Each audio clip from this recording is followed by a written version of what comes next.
नमस्कार दोस्तों, कैसे हैं आप सब। उम्मीद करता हूँ आप सब अच्छे होंगे। जैसा कि हम लोग को मालूम है, आज 15 जनवरी है और आज के दिन महाराष्ट्र में इलेक्शन था। बीएमसी का इलेक्शन, महानगर पालिका का जो इलेक्शन होता है उसका था। मुंबई के मेयर पद का चुनाव और भी उसमें कई सारे पद हैं, उन सब का चुनाव था, जो कि आज वोटिंग था। आज वोटिंग था और वोटिंग काफ़ी अच्छे से हुआ, लेकिन उसमें कुछ तरह तरह की अफवाहें भी सुनने को मिली। जैसे कि हम कभी भी वोटिंग करने जाते हैं तो उसमें जब हम एंटर होते हैं वोटिंग रूम में तो हमारी उंगली पर एक स्याही लगाया जाता है। तो जो स्याही लगाया जाता है वो मिटता नहीं है, काफ़ी दिनों तक रहता है। लेकिन वहाँ से न्यूज़ आई है कि जो स्याही लगाया जा रहा है वो थोड़ी देर के बाद मिट जा रहा है। तो लोगों ने ऐसा अफवाह फैलाया कि कुछ लोग जा रहे हैं, वोटिंग करके आ रहे हैं और उंगली पे जो स्याही लगी है उसको मिटा के फिर से दोबारा वोटिंग के लिए जा रहे हैं। ऐसा कुछ जगहों पे ऐसा सुनने को आया है और जो सुनने में आया है, कई लोगों ने कंप्लेन भी किया है। जैसे कि उद्धव ठाकरे जो शिवसेना के पार्टी के मुख्य नेता हैं, उन्होंने कहा कि ये सब चुनावी धांधली हो रही है। बीजेपी के ऊपर उन्होंने आरोप लगाया और इलेक्शन कमीशन के ऊपर आरोप लगाया। ये हो गए। और दूसरी बात ये है कि जैसा कि इलेक्शन हुआ है, जैसा कि वोटिंग हुआ है, तो कई सारे रुझान आते हैं कि कौन पार्टी जीत रही है, कौन पार्टी का कितना सीट आ रहा है। इस तरीके की काफ़ी चर्चाएं शुरू हो जाती है। लेकिन जो मेन फैसला है वो तो जनता के हाथ में है। जनता किसे चुनती है, किसे अपना वोट देती है और किसे जिताती है। किसे कम वोट मिलेगा वो हार जाएगा वो पार्टी। तो इसी से जब बातचीत हो रहा था तो दिखने में जैसे जो यंगस्टर है 18 साल से 25 साल उम्र के जो लोग हैं, उनमें से 45% से 50% तक जो है 18 से 25 साल की उम्र तक के जो मतदाता, उन्होंने बीजेपी को सपोर्ट किया है, उन्होंने बीजेपी को वोट दिया है। उसके बाद 30% करीब मतदाताओं ने शिवसेना पार्टी को वोट दिया है, जिसमें कि उद्धव ठाकरे और राज ठाकरे दोनों के पार्टी सम्मिलित है, उनको वोट मिला है।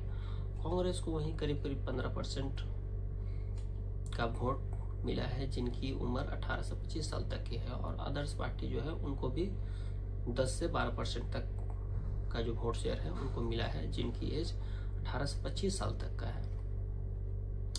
और इसी कड़ी में आपने देखा कि जब भी मतदान होता है तो कई सेलिब्रिटी लोग भी आते हैं, सब वोटिंग करते हैं। इनमें से कुछ नाम हैं जो प्रमुख नाम हैं, इनमें सचिन तेंदुलकर जी का नाम है, फिल्म एक्ट्रेस हेमा मालिनी जी का नाम है, सुनील शेट्टी उनका भी नाम है, सोनाली बेंद्रे, जानवी कपूर, रणवीर कपूर, इन सभी लोगों ने अपना मतदान किया। इन सब के बाद आखिरी में ये है कि इलेक्शन तो हो गया, अब कौन पार्टी जीत रही है नहीं जीत रही है ये एक अंदाज़ा लगाया जाता है। कई सर्वे रिपोर्ट है जो शाम तक आई हैं कि कौन सी पार्टी की कितने सीटें मिल रही हैं।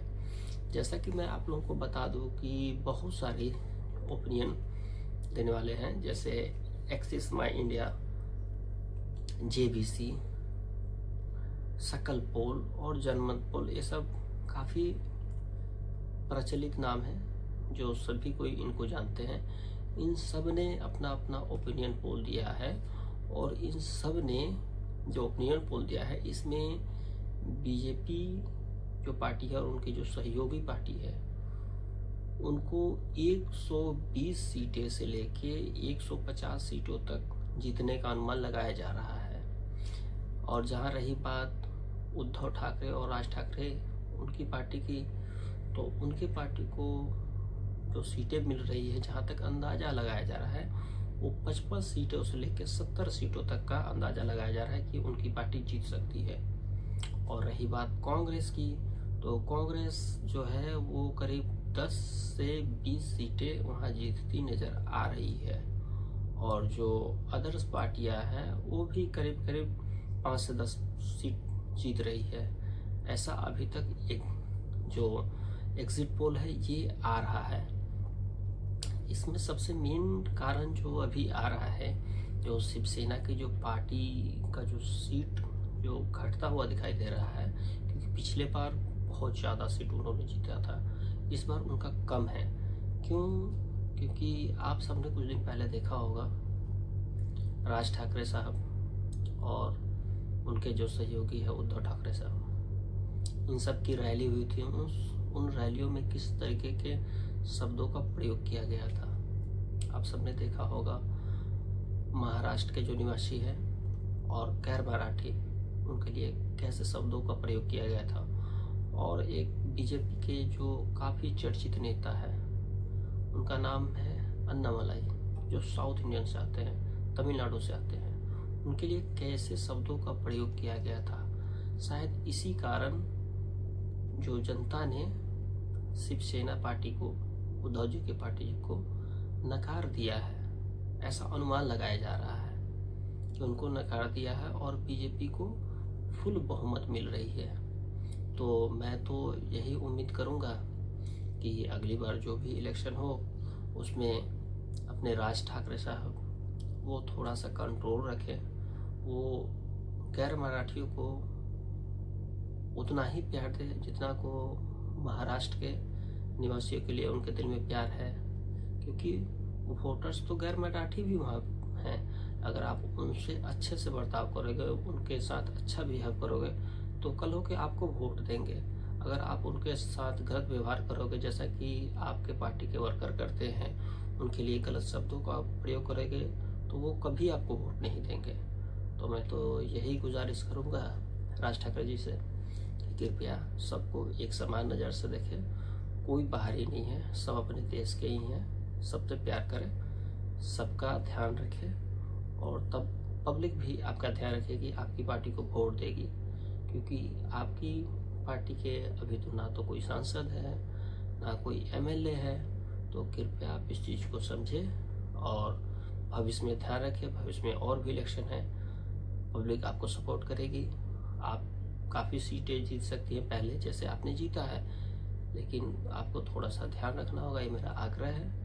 आपको पब्लिक बहुत प्यार करती है, आपको बाला साहब जी का हमशक्ल कहे या उनका प्रतिबिंब मानती है। तो कृपया आप बाला साहब जी का रिस्पेक्ट करते हुए, जो बाला साहब जी सबके लिए अपने दिल में प्यार रखते थे, आप भी सभी के लिए अपने दिल में प्यार रखें। जय हिंद, वंदे मातरम, जय श्री राम।